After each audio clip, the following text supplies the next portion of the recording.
Hello, welcome to our perspective session. Hello to everybody online, and of course to the exceptional panel joining today. Today, the topic is why youth employment is an us issue, not a you issue. Time is, of course, because we're in Youth Month and celebrated Youth Day on Monday. Quickly, a brief background on the Perspective series before I introduce the panel. This event forms part of DGMT's quarterly Perspective series, a platform designed to bring together civil society, private sector, and government to exchange insights on pressing social and economic issues.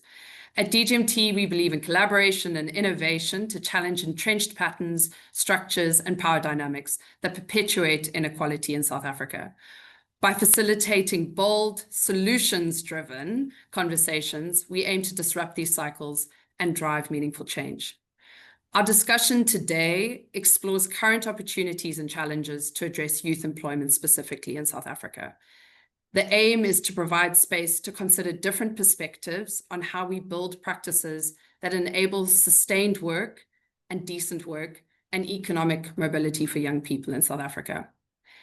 And perhaps most importantly, all of us feel impacted by youth unemployment, but seldom feel connected both to what is being done, because there is so much being done, but perhaps more importantly, what's the role that we all play?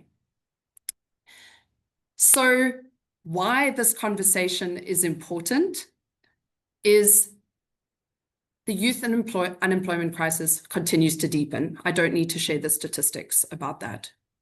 Also, over 50% of people in the working age population are young people. This is also the group last hired and first fired.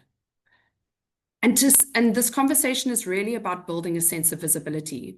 As I said, a lot is going on, but often a lot goes unseen. And we're not shifting the needle. This much is clear. So what is needed for us to find convergence and remain creative about solutions? So to introduce the panel, I'd like to allow each panel member to introduce themselves, and I'll just say your first name, and then if you could introduce yourself. And perhaps Kate and Tshego, you can also help by just sharing an acronym that we often use when we're speaking about youth unemployment related to your work. So Kate, could you go up first? Yes, I'm Kate. I'm the program lead on the Presidential Employment Stimulus, and that's the acronym, sometimes referred to as the PAES. But that stands for the Presidential Employment Stimulus, which started in the context of COVID. It's a mass public employment program. Thanks, or set of programs. Tshego? Hi, everyone. My name is Tshego Walker. I am the program lead of the Presidential Youth Employment Intervention, or PYEI, also started in 2020 in response to the youth unemployment crisis. Sibusiso? Good afternoon, everyone. I'm Sibusiso.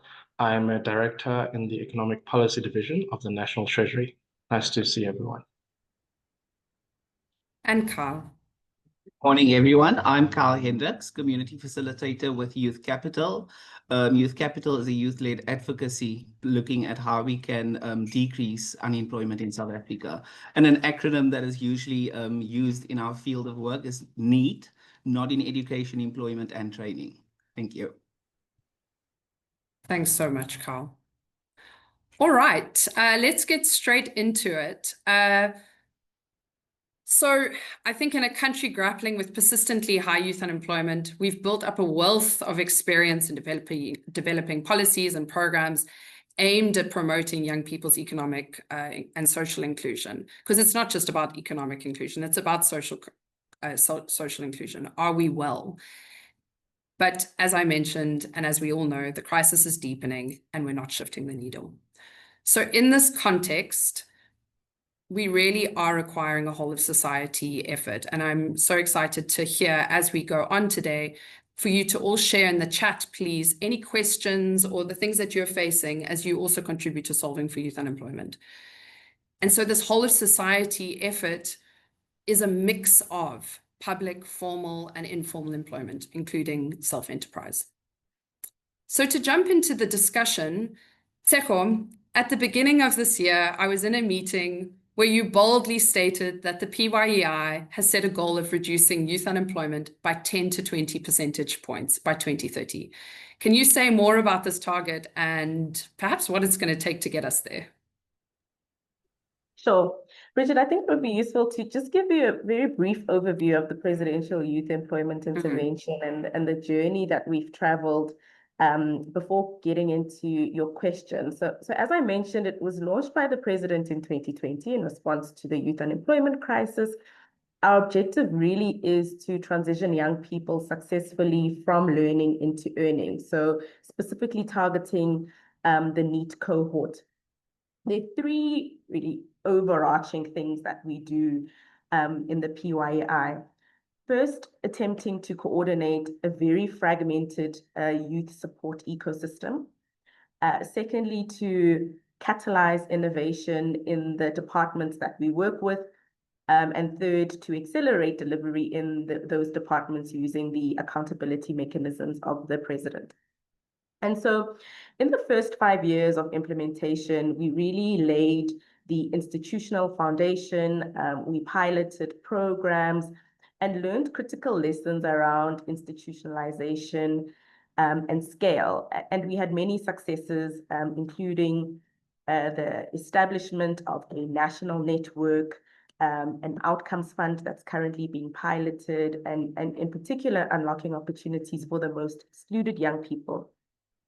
But at the beginning of the 7th administration, the President urged us to be more ambitious in our response to the youth unemployment crisis. And he told us very plainly that ultimately, the success of this intervention is in the reduction of the youth unemployment rate, not in the institutional frameworks or coordination or piloting. And so we commissioned a study in partnership with Harambee Youth Employment Accelerator. And the research question for that study was, what will it take to significantly shift the dial in youth unemployment by 2030? So the study was a very comprehensive modeling exercise that modeled 3 scenarios with different assumptions for economic growth rates for the next 5 years. The low road with 0% growth, baseline with IMF projected growth rates, and the high road with very high growth rates, what we would wish for, but unlikely in the era of Trump.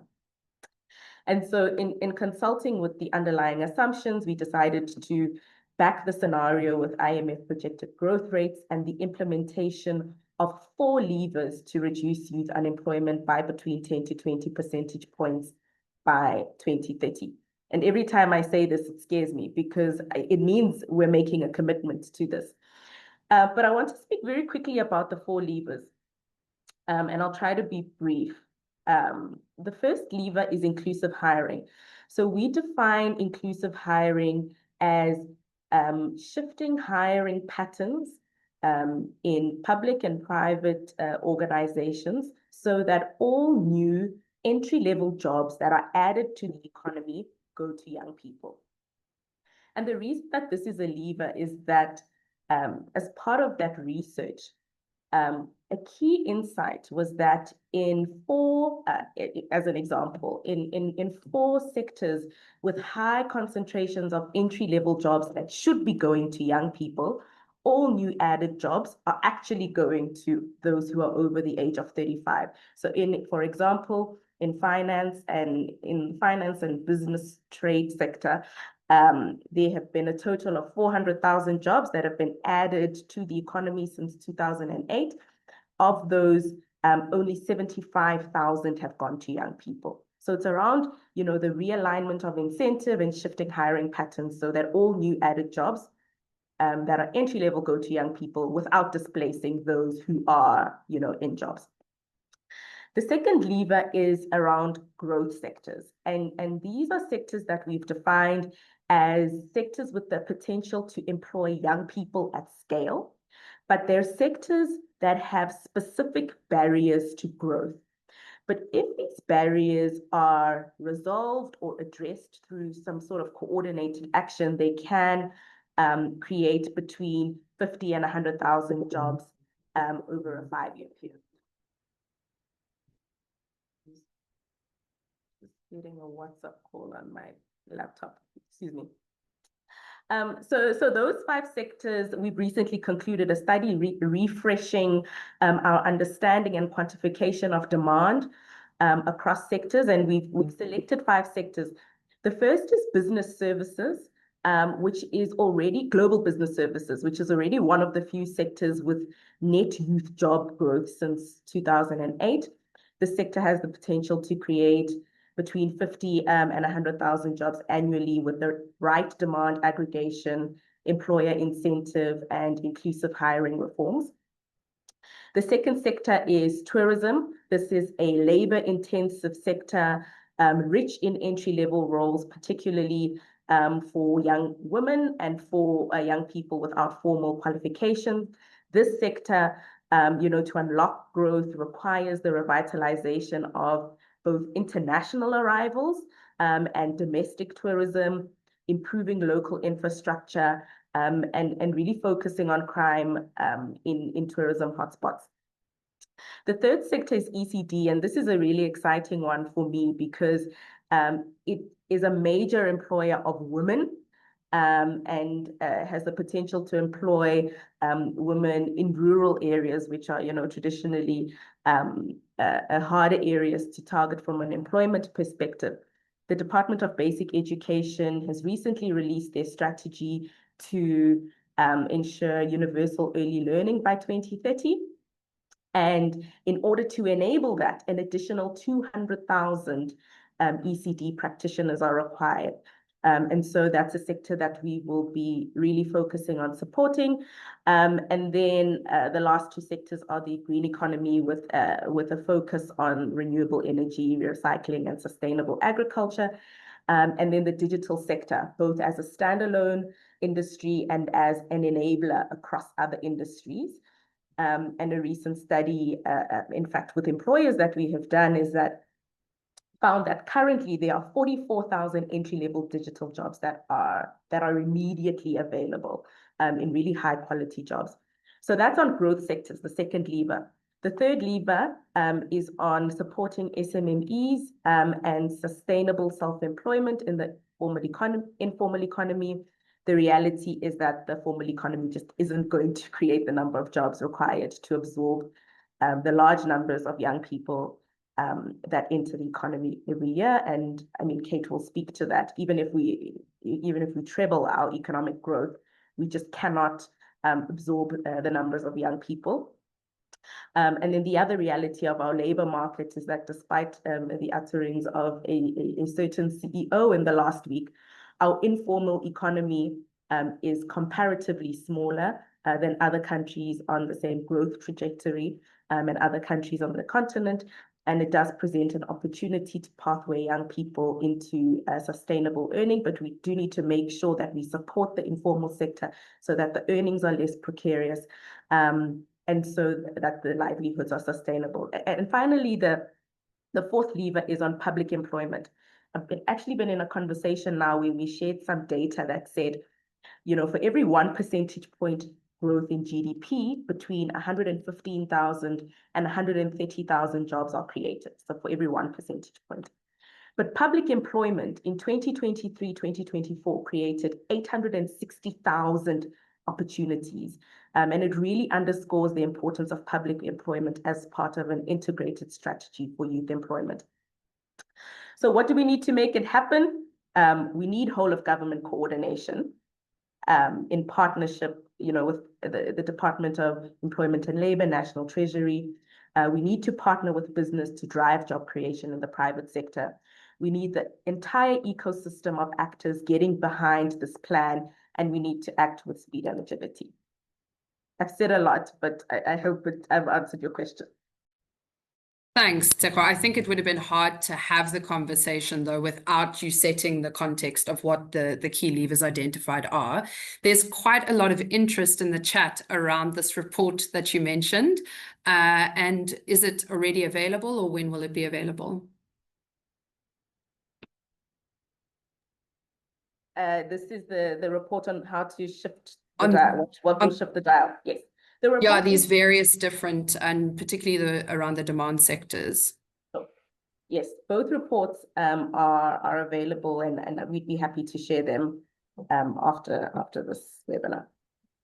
Terrific. Thanks. I think that's already answered a hot question that's been coming through on the chat. And Kate, I think there was quite a good segue there to the role of public employment. And I was actually at a discussion yesterday where the question asked to the audience was, who knows what public employment was? And about 3 hands and 200 people went up. So I think it's quite, if this is identified as the fourth lever in the PYEI's strategy to solve for youth unemployment, quite important that we understand what public employment is. But perhaps to go a little further, at the beginning of June, we saw the Basic Education Employment Initiative, the largest public employment program in South Africa's history, return after a hiatus. And there was quite a large number of applications received. And I'd be so interested to understand, in the context of public employment, what was your takeaway from that? Absolutely. And that was a really great framing, Tshego. So firstly, I mean, I don't know what audience you were in that so few people knew what public employment is, given that it's been quite a mainstay of strategy in South Africa to address unemployment for quite some time.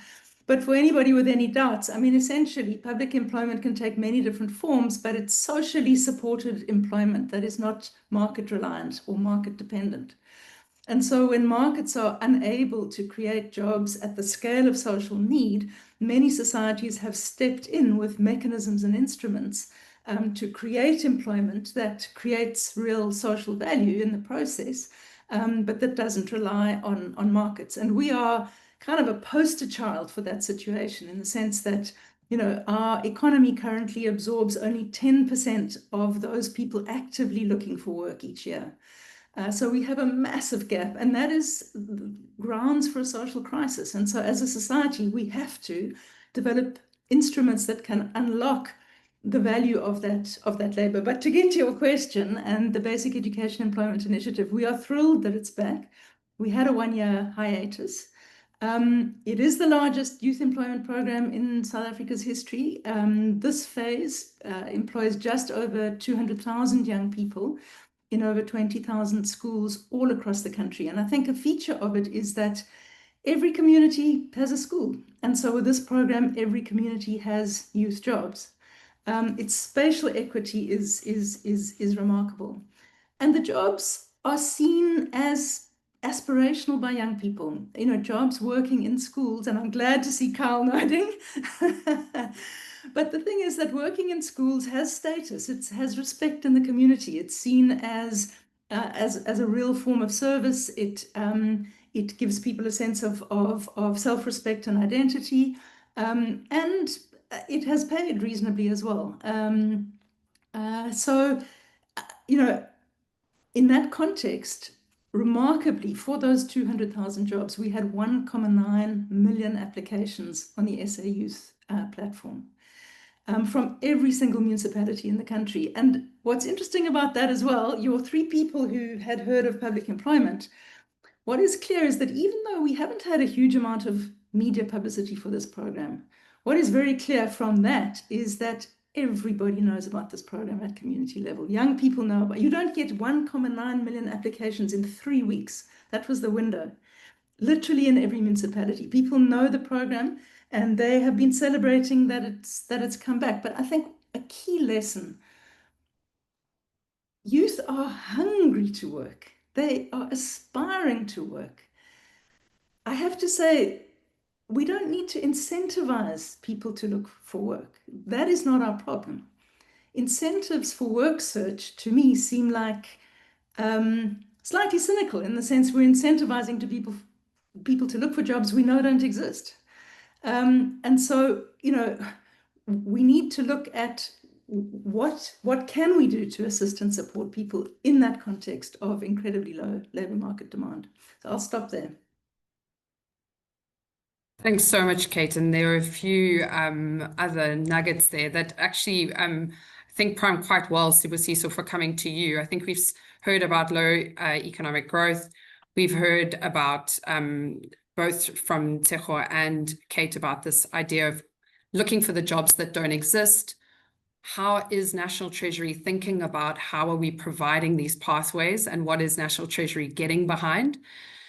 So as you sit with the national budget, what would you position then as National Treasury's current focus in framing the youth part of the triple challenge outlined in the National Development Plan of poverty, inequality, and unemployment?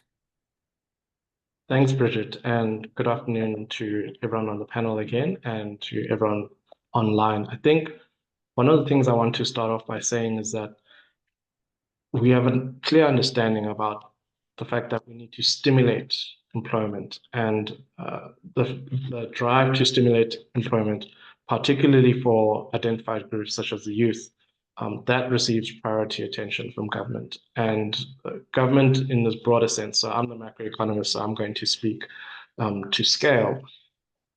We enact both direct and indirect means.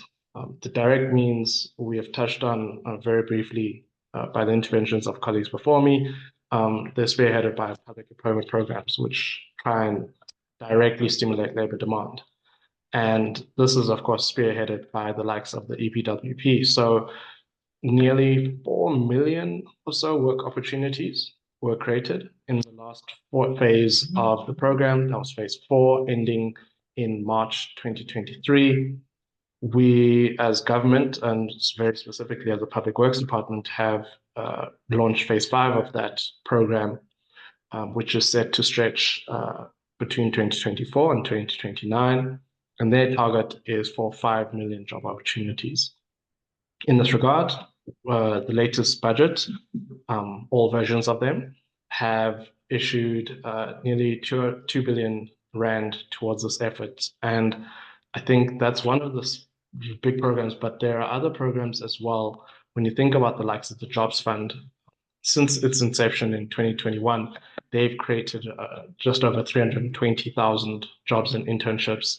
The bulk of that, the skew is very much biased towards women and young people.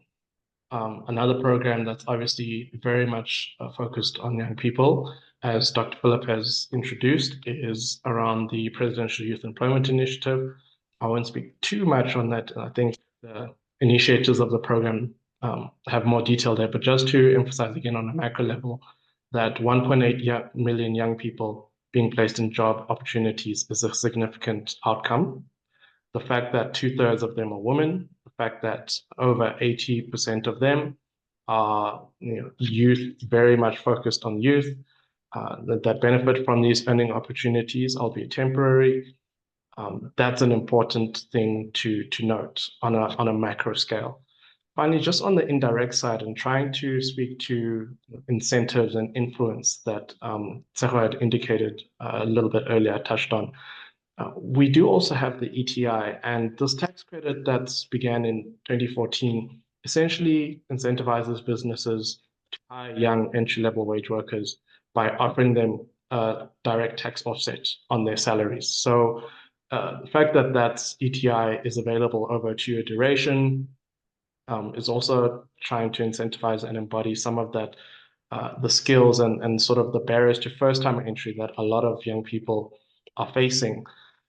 The ETI has come under quite a bit of scrutiny, and that's actually something that we don't see as a negative. We think actually all government programs should really go, under the microscope as the ETI, and the ETI serves as a benchmark in that sense because it's been quite intensely looked at both by policymakers as well as independent academic researchers. So its effects, the range. There's a body of work that finds very little positive impact, and that ranges all the way to statistically significant impact. But unfortunately, it is dwarfed by the scale of the challenge. Our most recent 2024 study, just to say that that study found around 1.1 million beneficiaries, and that covers less than half of the eligible population for the incentive. So there's something there about the reach of this incentive that needs further study. That being said, the employment outcomes are being biased towards women, so it's more favorably employed towards women.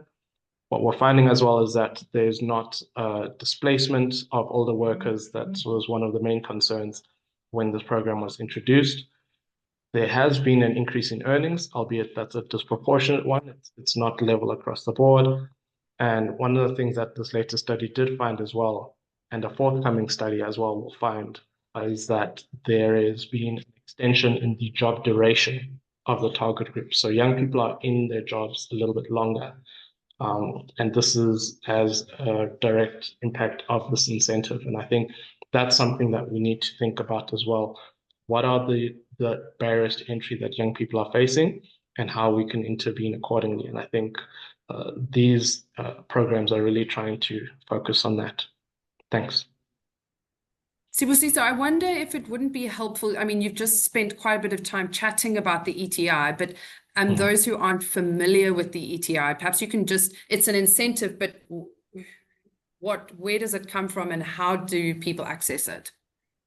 So very briefly to say that if you have a young person under the age of 29 years old who's earning between the minimum wage and 6,500 Rand, you can get up to 2,000 Rand of that salary offset as a tax credit. So that comes as you, the employer, you receive a tax offset sort of for the first 2 years of their employment. And I think that's something that we were trying to do, essentially de-risk taking the chance on a young person. I think what a lot of young people need is that first chance, and where we can spread the risk and share the risk as public sector policymakers, we try and do that. And essentially that's what the ETI is trying to do, is to try and have a little bit more risk sharing there. So you will offer a new person sort of an entry-level wage, and what the ETI will do is it will offset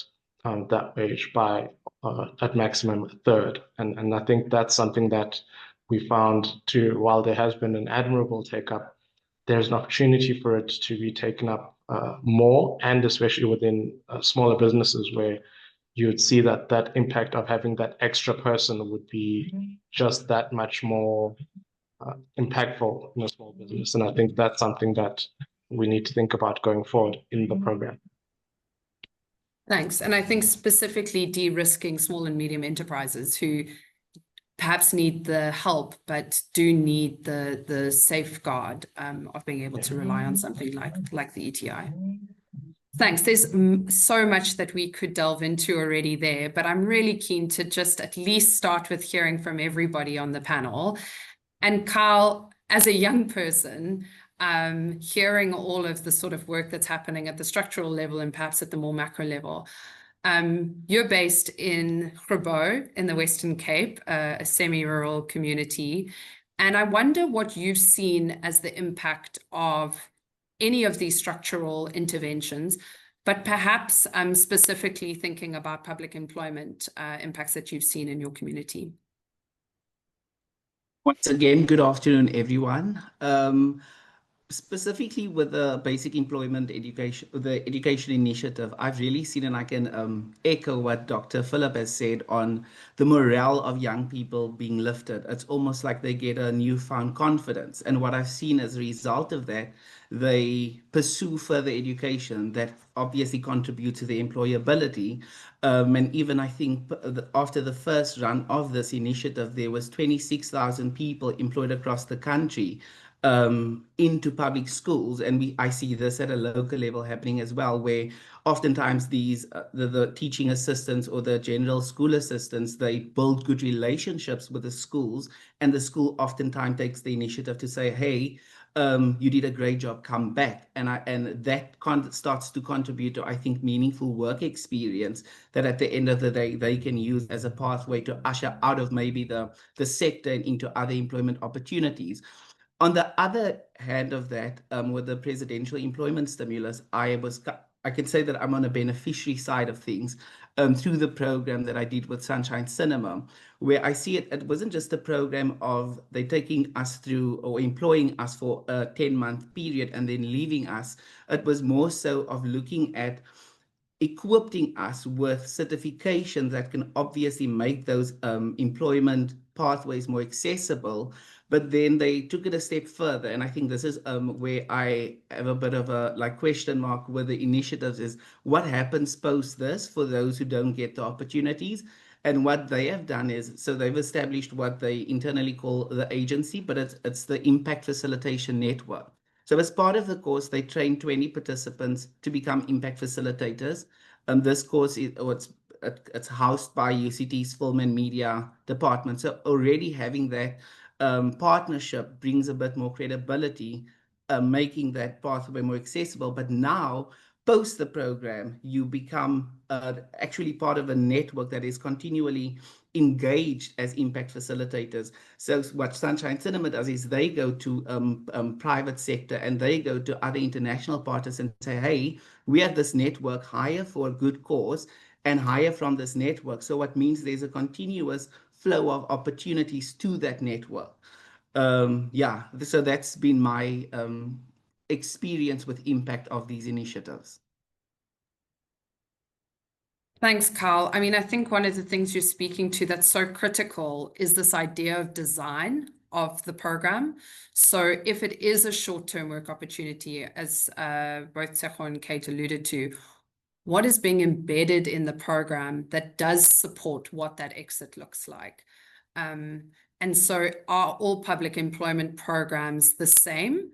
And are the intentionalities of what those pathways look like the same?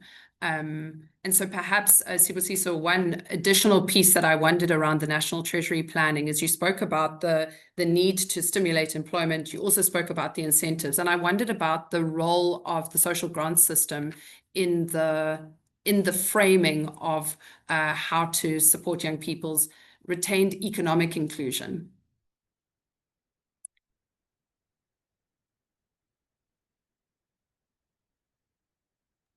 Sorry, I was writing that down. I think it's a really important question that you've raised. And I think one of the things that we need to grapple with as policymakers is striking the correct balance between incentivizing and supporting sort of economic opportunities as well as broader involvement in the economy, and supporting those who perhaps are not able to participate fully in the economy.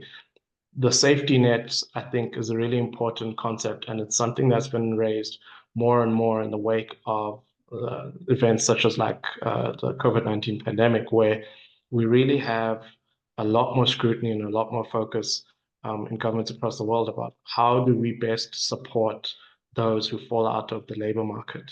So I don't think it's an either or. I think, just to answer that very briefly, is that we need a combination, a sort of spectrum of support. And that involves both the sort of on-work incentives, the incentives that encourage economic participation, but definitely without discarding completely the idea that there needs to be a floor below which no one should fall. And I think that's a very important thing to emphasize as well. These things do come together. Yeah, thanks a lot. There's so much interest on the chat group, and I do hope that we can get to some of the questions as we go, but I also hope that some of the discussion will also cover some of the questions that are coming up. Kate, I mean, perhaps just leading on from Sibusiso's point about the floor under which nobody should fall. You've mentioned before, and I think of a recent piece of research that you wrote about that, and Tshego actually mentioned it as well, that GDP growth alone is not going to solve our employment challenge. And I think, could we speak a little bit more to that from your perspective? Sure. I mean, I think the statistic that Tshego gave earlier, it's case closed, 1% growth delivers around 115,000 jobs. We have over 6 million young people alone unemployed. That alone tells us we can't rely on growth alone. But there are other dimensions to that as well. I mean, I think it is pretty well established in economic theory now, and World Bank, IMF, support this, that countries with very high levels of inequality, growth in those contexts tends to reinforce patterns of inequality and tends not to be pro-poor. So we can assume, as one of the most unequal countries in the world, that that would apply to us. And again, what that means is that, firstly, the character of growth does matter, but again, growth on its own is not going to do it.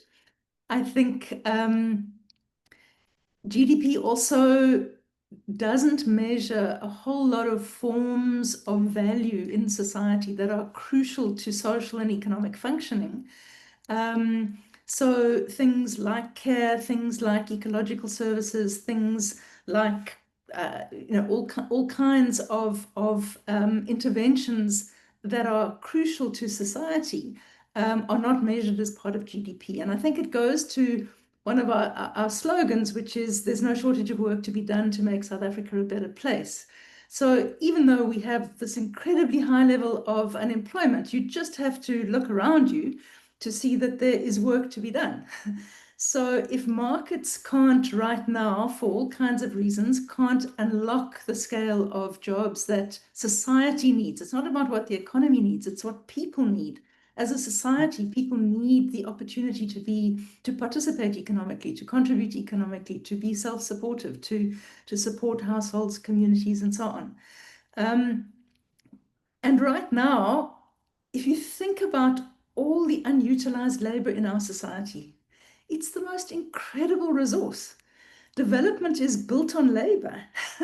If you want to develop as a society, you have to unlock that power of labor.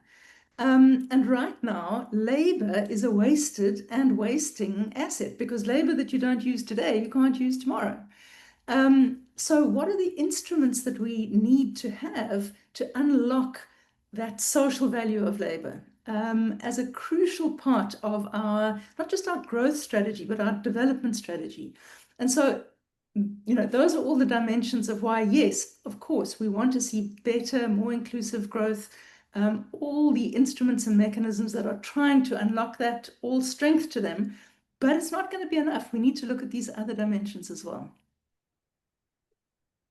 And perhaps this goes to the point that Carl was making earlier about so in that context, if public employment provides a first work opportunity, what then reasonably are exit pathways looking like, and what do we need to be focusing on and investing in?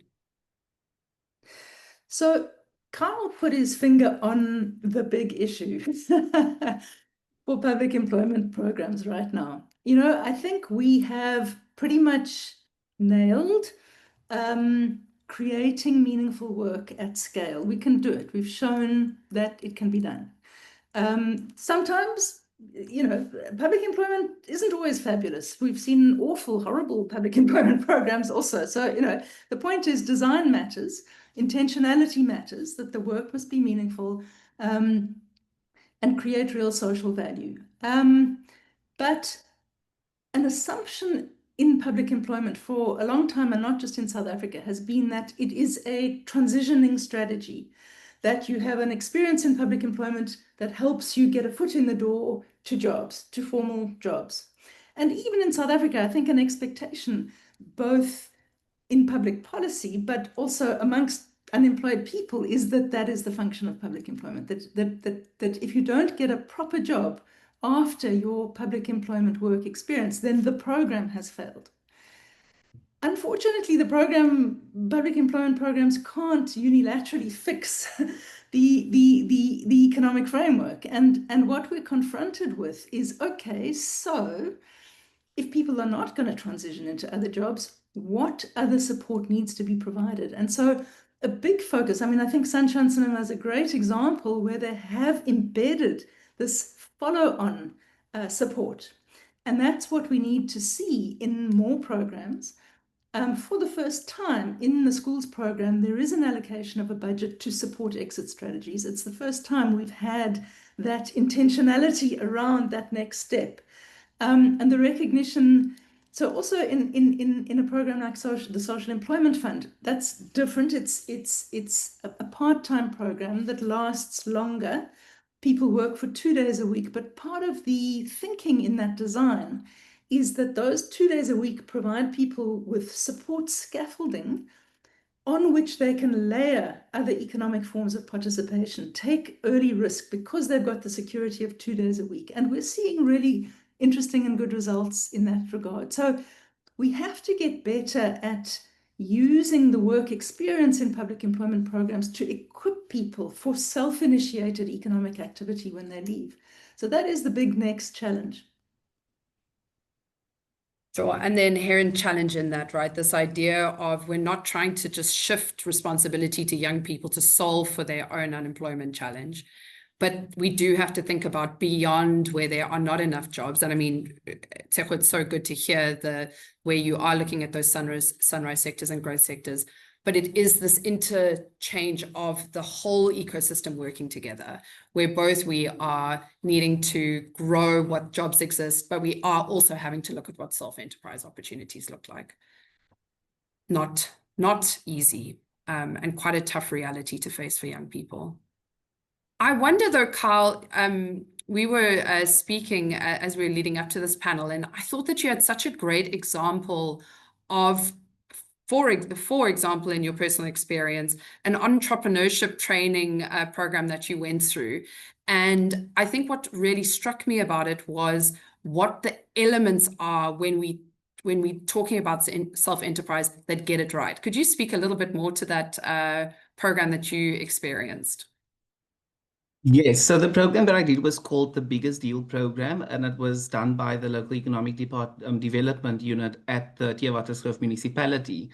It's an 8-week incubator, really focusing on new and existing entrepreneurs, specifically within the youth category. So even if in the cohort, we had participants who were employed but were entrepreneurs on the side, kind of looking at how can we build horizontally. But the biggest takeaway for me from that program was, yes, it equipped me with the knowledge, because they were covering things like tax planning that I never knew about, and why it's better for you as a SMME to be registered instead of just freelancing because of those implications. But what was also very helpful was for the 6 winners out of about 25 people, they provided with not money, but equipment for or incentive, or you can spend certain amount for equipment in your businesses. And that allowed me to get access to equipment that I wouldn't have had I not participated in the program. And had I not had the equipment, I couldn't have delivered the service that I deliver. So that is what kind of brought a distinction between me and other people working in the same space.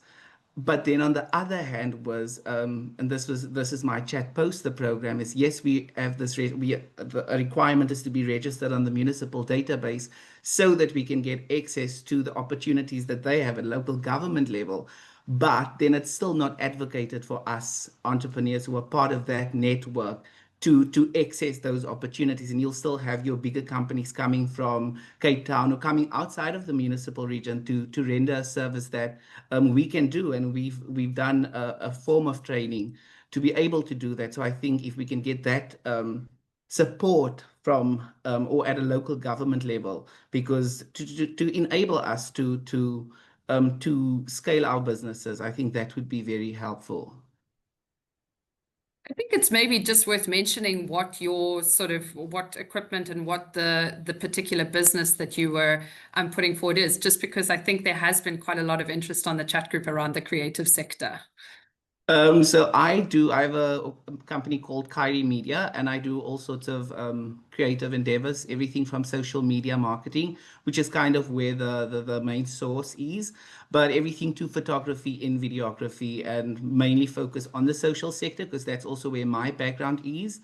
And just briefly to mention, one of the chats that came up was how we need to look at experience need to be valuable all experience should count almost. And that's something that I had a bit of a challenge with, because I came with 5 years experience in the social sector, but because I didn't complete my degree, it was almost like the experience was nullified. And that is something that I think we need to rethink of. How do we make all experiences meaningful that can almost, I think, would answer some of the questions with how is public employment initiatives the next step to that. How is it a brick to entry? So that's just a thought.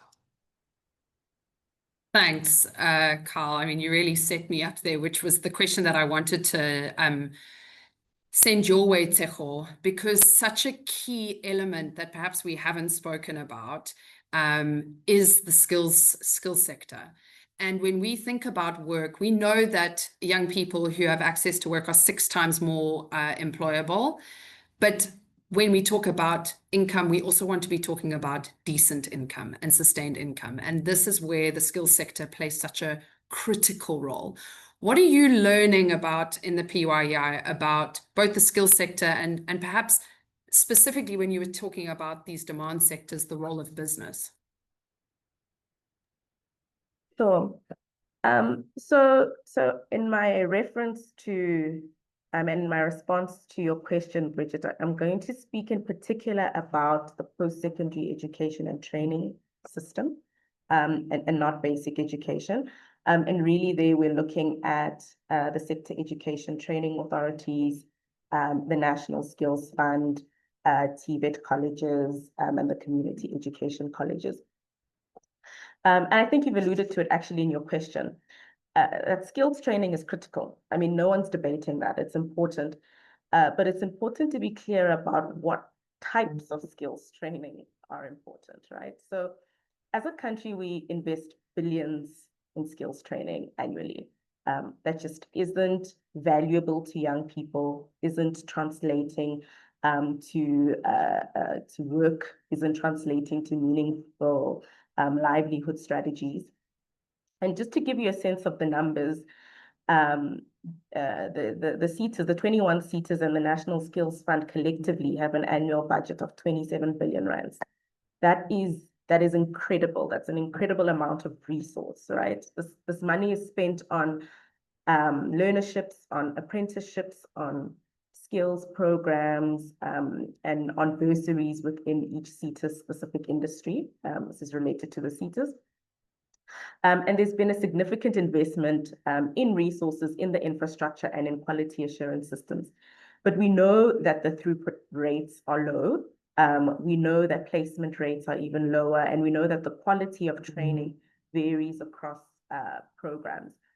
And business keeps telling us that the system as it is designed doesn't allow industry to train for their needs, which is really strange for me, because the SETAs in particular were designed to be closer to industry. They were designed to train for industry needs.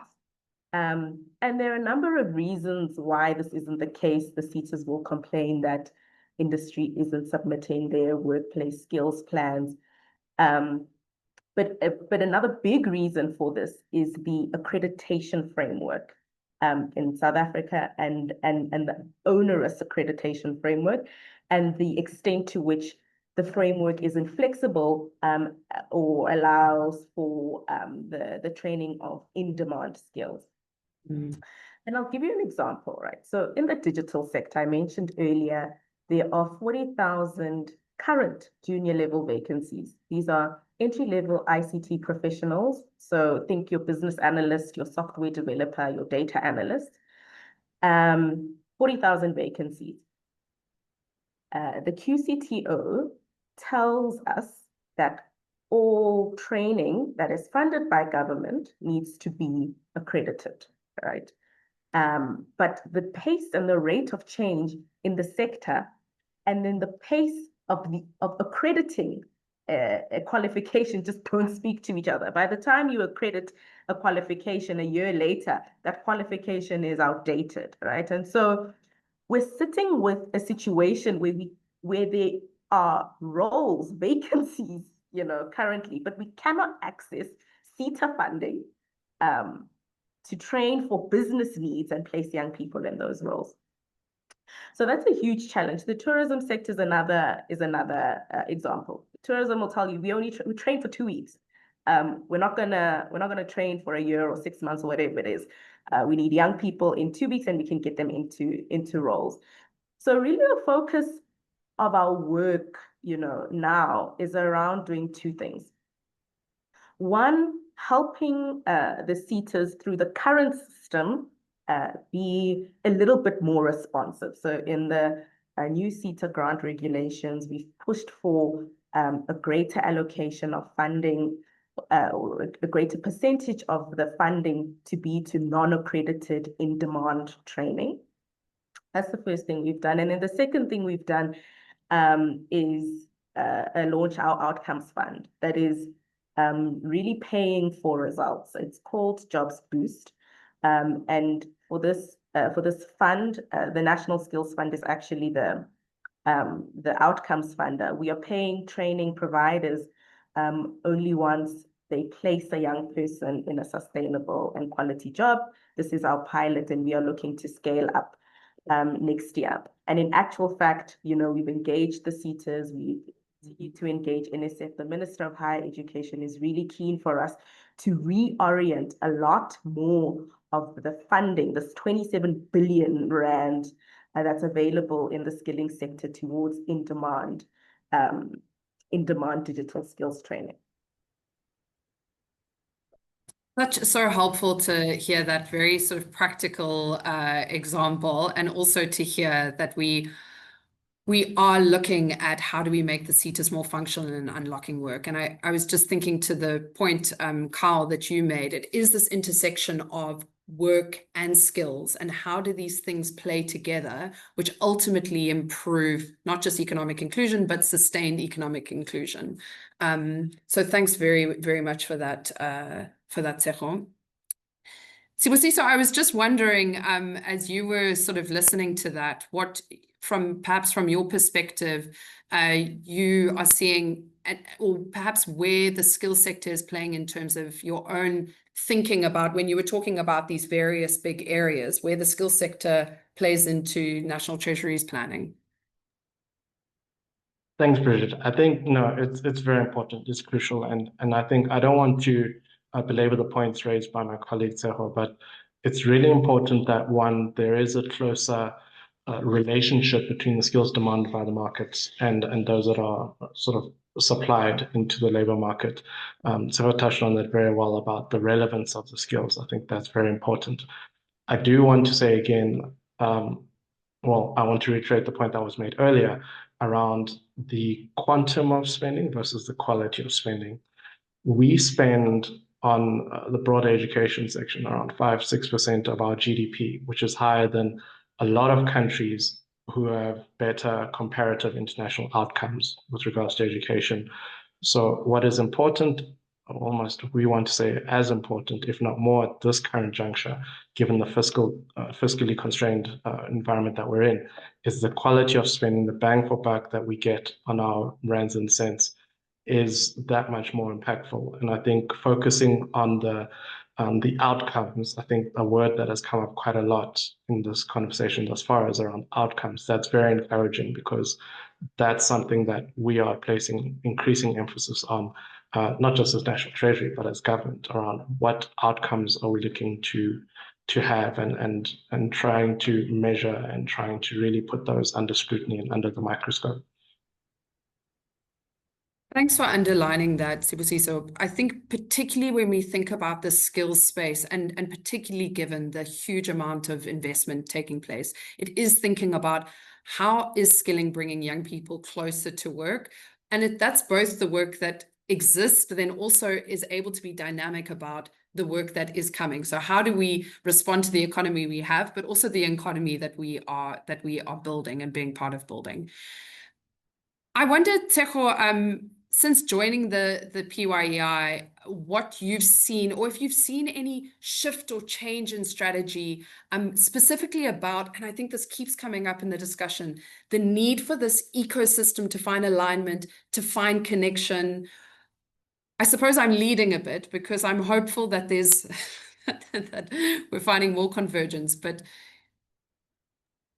Yeah, I mean, I think this question of convergence, when I joined a couple of years ago, was something I was really, struggling with. I think we really, because of where we are positioned, and Kate can speak to it in the presidency, sometimes we were found to be competing with departments. It was difficult to get that buy-in, right? But I will say there have been some wins. But there's still some work to be done. The first thing is I think everywhere I speak, I think there is excitement about this goal. We have a range or a number that we're looking at. So 10 to 20% points is really focused work that's going on in each of the levers. So I think that's the first thing that's helping, bring more convergence across the ecosystem. It's evidence-based, it's realistic, and we believe it will fundamentally change the experience of young people in the economy. The second thing is that I think we're starting to broker structured partnerships with different groups of stakeholders. So we have now brokered a partnership with business. It's called the Business Government Partnership on Employment. And in that work stream, the ongoing work is contributing towards this larger goal, right? So the work streams under the partnership, the departments that are part of it, business, we're all contributing towards this broader goal. We're in the process of structuring a structured partnership with philanthropy, also contributing, to this broader goal. Bridget, you're part of the Development Partner Forum. We want to have engagements around the role and the contribution of development partners towards this overarching goal. So, I think there's work that is being done, but a lot more to be done. And I think one of the things that we need to pay closer attention to is bringing young people into the fold and getting young people excited about this goal and knowing where to go to access opportunities, etc.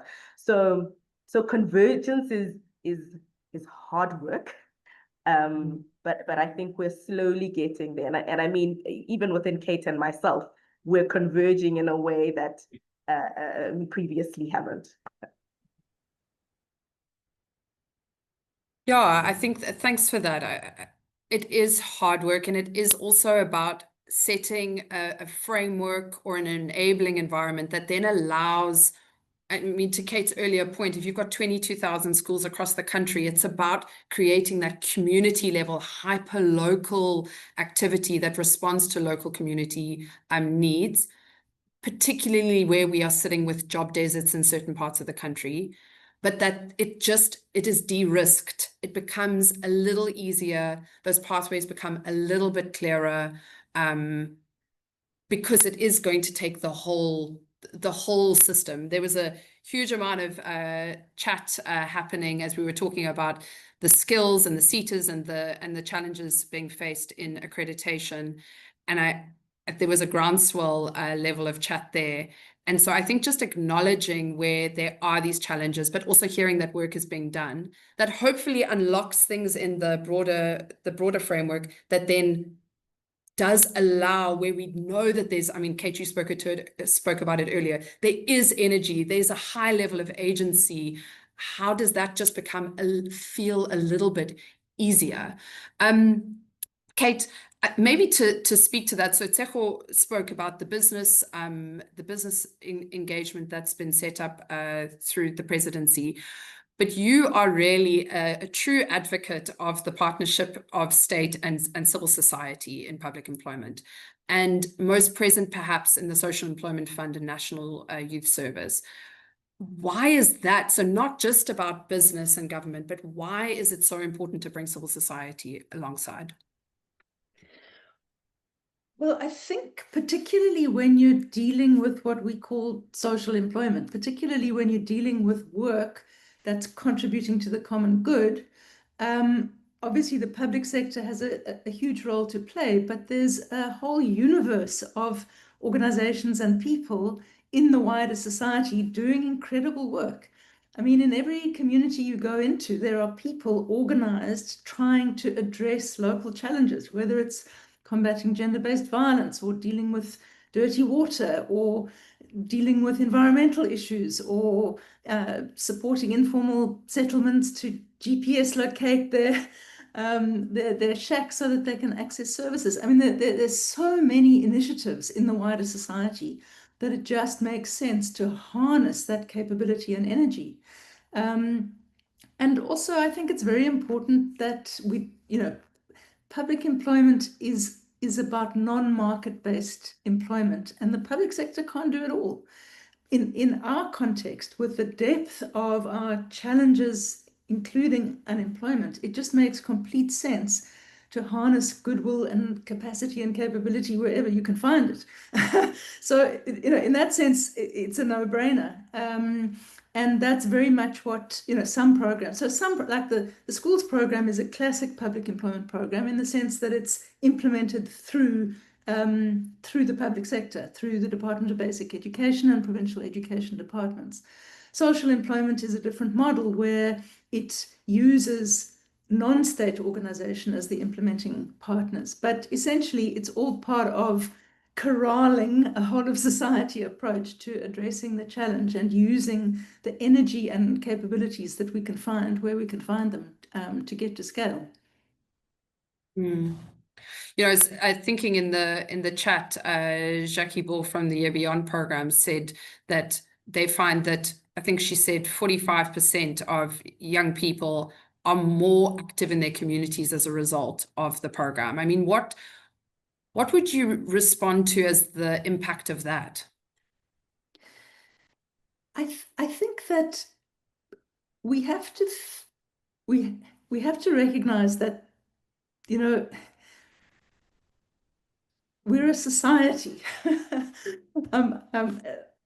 And as a society, we have to ensure that everyone in our society has a place and feels part and feels validated. Part of the social contract is that, very fundamental to the social contract is the idea that everyone who can contribute does. And often that's seen as, that takes the form of employment. And if you're not employed, you're not contributing. So often when we interview people who've just joined a public employment program, they'll say, I'm contributing now. I'm a contributing adult. It's so much part of the people's conception of adulthood. Also, the transition to adulthood is about moving from being dependent to moving to being a contributing adult. And so when that possibility is removed from people, they don't feel like a whole member of their household or community. And so, the social contract has two sides to it. That one side is the expectation that people contribute, but the other side is that society has to make that possible. If that's not possible through market mechanisms, then we have to create other mechanisms of inclusion. They don't all have to take the form of employment, but given our lack of employment, that becomes a crucial lever. But there are other forms of inclusion, volunteering. We try to keep people socially engaged. I think that's why Kyle's example of the impact coordinators or whatever they were called was so powerful. Is there's so many different ways. And in fact, I was on a call with a metro yesterday and was given the example that they have structured participation in community volunteer-based programs as part of the exit. So even when they can't guarantee people jobs, in the public employment program they're running in the metro, they link people actively into those social networks of inclusion. So employment is part of it, work is part of it, participation and inclusion is the big picture, and it's all part of enabling a healthy society where people feel they are seen, respected, welcomed, and able to participate. Thanks for that. I was thinking as you were talking about the work of the Social Employment Network that's brought together the 41 strategic implementing partners of the Social Employment Fund to actually try and quantify social impact in monetary terms. So it's almost this invisible work, but that can be quantified at the same time as you speak about the need for to belong and inclusion. So I think that there is the ability to quantify this in sort of fiscal terms, but that is only such a small part of the sort of social contract, as you say. It's hard to talk about the idea of inclusion and belonging without thinking about well-being. And Carl, I was thinking as Kate was sharing about your take on your own journey of being well, and maybe specifically the role of mentorship. I remember you saying sort of mentorship outside of the home and why that's so important on this journey. Just to give a bit of context, so a few years ago, I decided to take up an employment program, employment opportunity back home, and put my studies on hold. And that is a very good example of the lack of proper mentorship outside of the home, because I feel like if there was a network of mentors in place, it would have been like a safety net telling me, secure yourself first, and then you come and give back. But anyway, we love and we learn. On the contrary to that is what Jackie had said from Year Beyond. We have young people who are more engaged. And what Youth Capital has found a barrier to youth unemployment as well is the lack of social networks. And I think that the establishment of this program gives a form of social network among peers, among stakeholders, whether it's the organizations, whether it's the school, whether it's the library. It builds networks. And I think that's a great way for people to kind of get it, because I know a lot of people, I have friends who feel like, Kyle, you do amazing work. How can we get involved? I don't want to join an organization. I don't want to join an advocacy campaign, but it is really about that social contact of saying, you know what, I have 2 hours a month and I would like to mentor 2 people. That's 1 hour a month. It really comes down to us going back to being communal beings and organized from that level. And Carl, I think this idea though of being well is so important. How I am is how I feel is how I'm able to show up. Do you think that there's a direct role between mentorship and being well, or these social networks and feeling well? Or do you think that there's something else in thinking about this pathway to work that is by no means linear, that we need to be thinking about a little bit more around just being well? Definitely. I think these social networks is a great example of engaging people. And once people feel engaged again, they can show up differently, they participate differently, and then start ushering in other elements like how are we looking at now you belong? How do we look at financial and economic well-being as a layer to that, or bringing it in as a different aspect to that? And I think this is why these programs are so actually where we see it working is that we have young people engaged, we have young people caring about their communities. But I know the Year Beyond program specifically has a layer built into it on mentorship, where there's coaching taking place. And I think that is such a crucial part at contributing or giving back to young people so that they can get to that wellness level or as they just being ushered and transitioning out into the world and just the world in general as citizens. I think if I recall correctly, I think we are seeing this idea of mentorship play a bigger role in public employment programs more generally. Kate and Tshego, you can correct me, but I think even within the Basic Education Employment Initiative, this has now been identified as a key aspect in the design of the program. Yes, it is. And, I think what we often say is that, design matters, intentionality in what you're trying to achieve. And I think that we're managing to get more and more intentional in the design. And that's enabled when public employment programs are more programmatic, where they are designed as in a programmatic way you can then start layering these things. So yes, mentorship has been formally integrated into the basic education employment intervention. And I think in other programs as well, it takes different forms, but then that also needs to feed back into budgets and into the design of the into the design of the programs and actually be flagged. So National Treasury, next time you have a public employment program in front of you, you know, one of the questions to ask is, where is the mentorship, you know?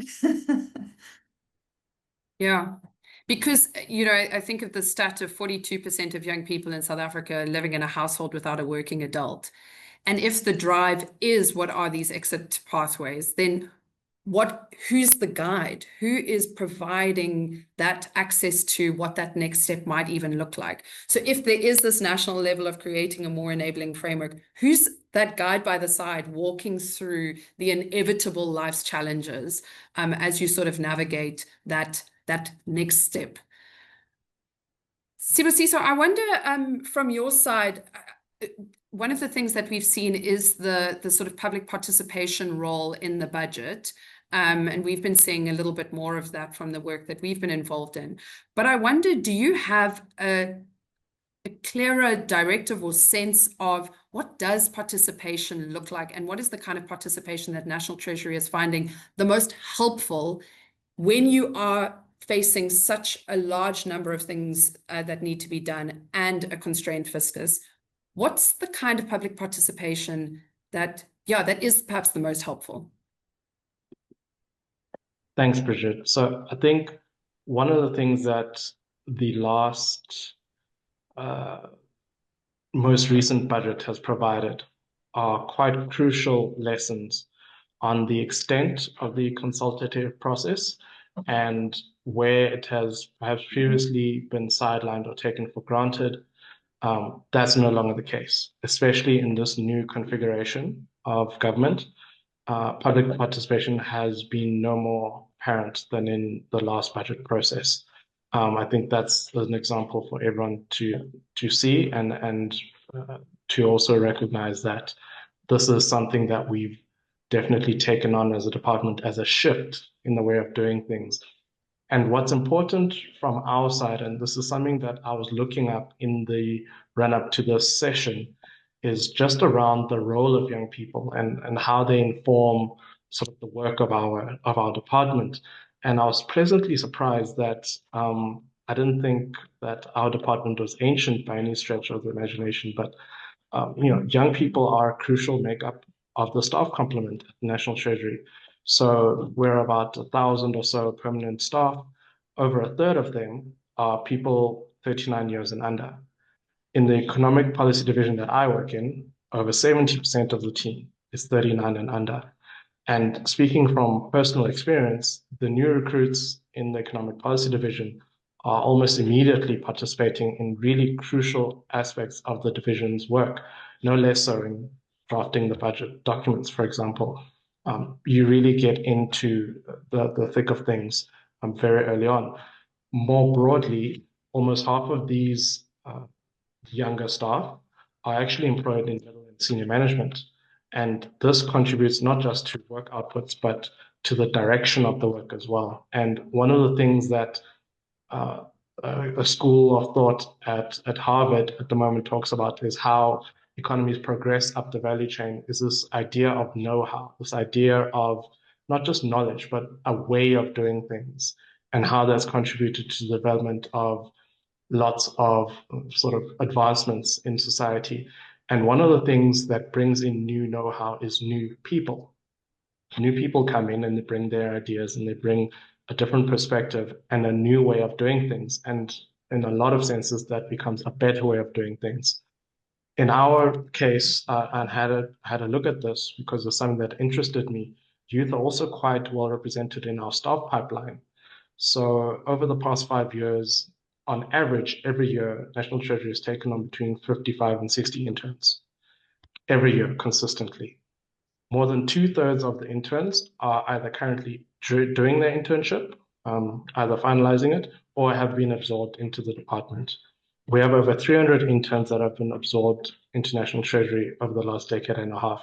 And that allows a department or any big firm, any big entity, a chance to be more agile, a chance to be more nimble, a chance to bring in new ideas, new ways of doing things that would otherwise not have been possible without this new resource called know-how. One of the things that Dr. Phillips said earlier was how our untapped or underutilized labor is a resource.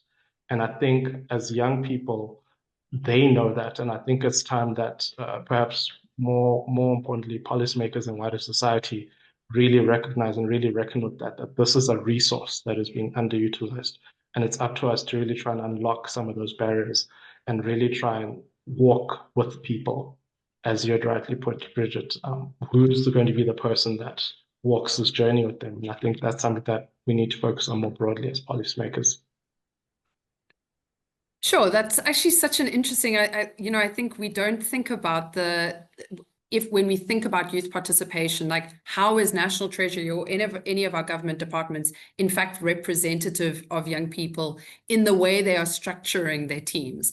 Perhaps for those not sitting in National Treasury or in line function government or strategic government, what do you find the most helpful in terms of civil society? If I think of an of a coalition like the Budget Justice Coalition, who are really thinking about the budget in the terms of shifting social outcomes, how does Treasury engage, and what is the most helpful engagement with those sorts of civil society coalitions in supporting National Treasury to finalize the budget?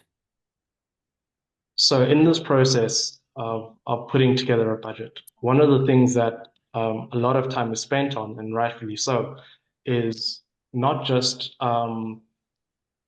consultation in sort of the formal sense, but there is initiative taken around outreach. So we publish our budget in all 11 official languages. We publish also the People's Guide in all official languages. We do very specific outreach around the budget. But one of the things that we do get as well are submissions to Parliament, which is obviously the representative body of the electorate of South Africa. And we have taken, they're publicly available and they're online and record as well. We take quite a lot of, we think that's quite important. It's actually a part of our work that we take quite seriously because we understand that this is a compact. We're deployed. We're public servants at the end of the day, and where we have interacted with civil society organizations through Parliament, it's something that we take very seriously. And the documents that we produce and the presentations that we produce, without tooting their own horn, are of quite a high standard because we do take into account these submissions quite seriously. And not least of all, in the last example of the last budget, where there was a societal disagreement, outcry, you can even put it that way. And taking it on really seriously, especially as technocrats at the National Treasury, is something that we do quite often, but now it's been, I guess the focus has been more in the public domain about how one goes about arriving at a budget. And I think the public participation bit is so important. We engage with NEDLAC as well. We engage on sort of post-budget roadshows as well across a number of higher education institutions. That's something that is deliberate on the part of National Treasury. And if I'm honest, and not to detract from the work of other departments, I think I can put National Treasury up there as one of the departments that does that the most, and maybe serves an example to other departments just on the sort of post-budget interaction, how interactive it is, how in-depth it is, how deliberate and determined it is. That's something that I find quite strong in our department specifically.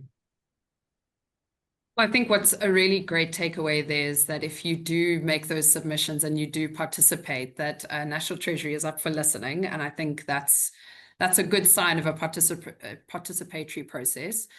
As we move to wrap up, and thank you so much to everybody on the chat. I think there are so many comments, not necessarily always questions, but comments that have come through, either really just digging a little bit or unpacking a little bit further some of the challenges within the skills sector, the importance of career guidance. So if we've focused very much on young people who are currently looking for employment, but what if we think about those upstream factors about how are young people exiting the basic education system with the navigational competencies, with an idea of what is available to them, has come through.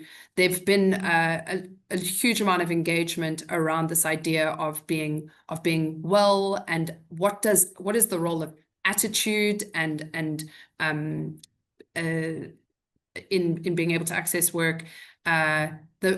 Some questions which really make me very heartened are, I'm a working person, what can I do? What's the role that I can play? And I think Kyle, you really spoke to that a little more.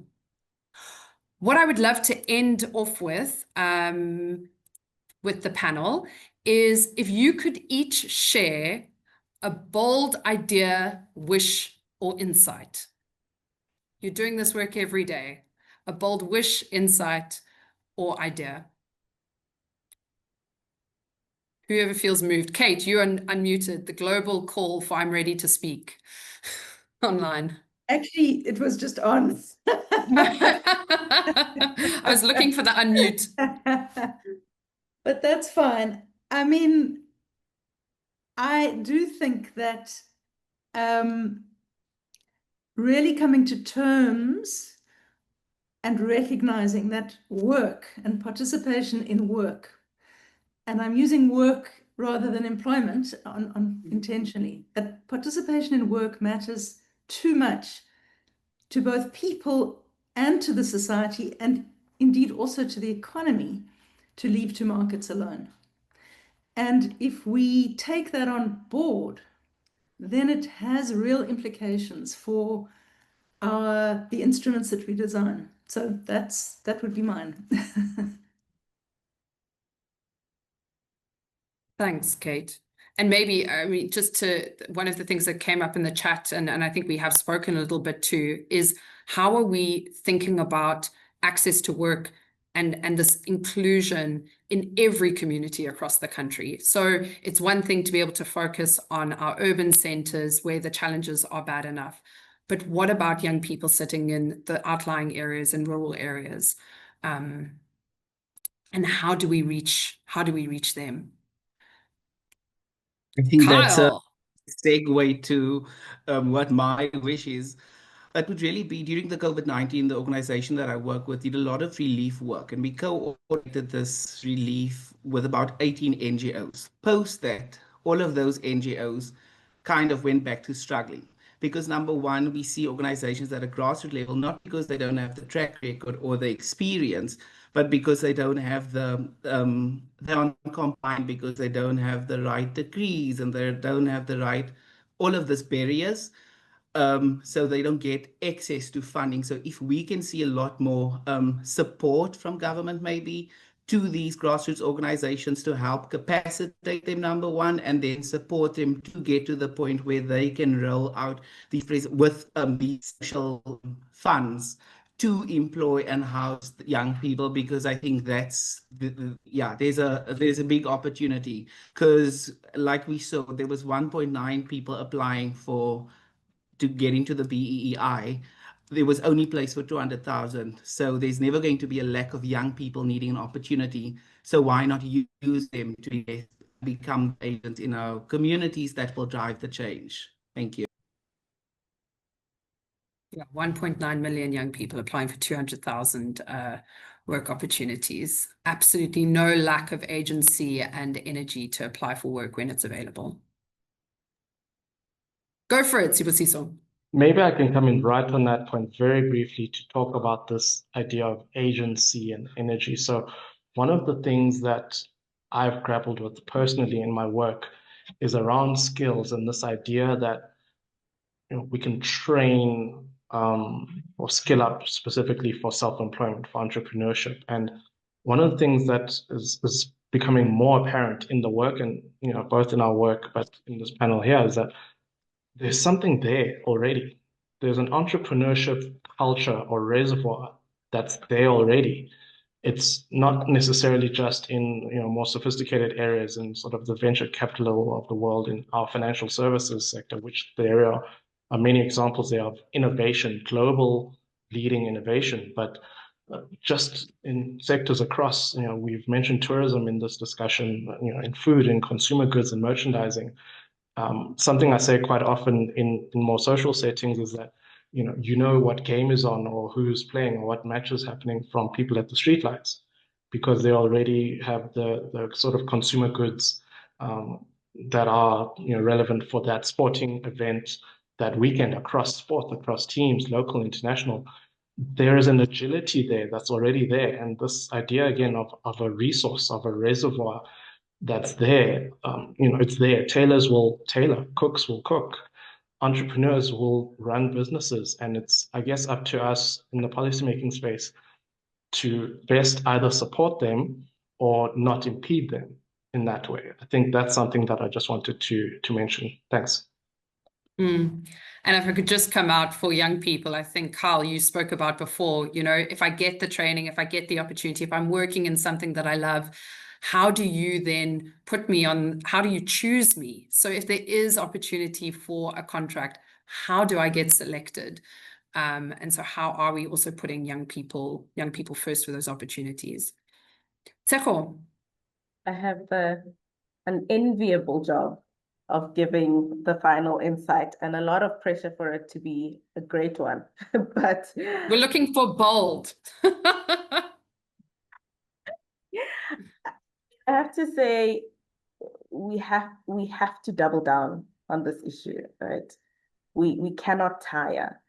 And it's easy for us to tire if we've been working in this space for a long time, but we actually cannot tire.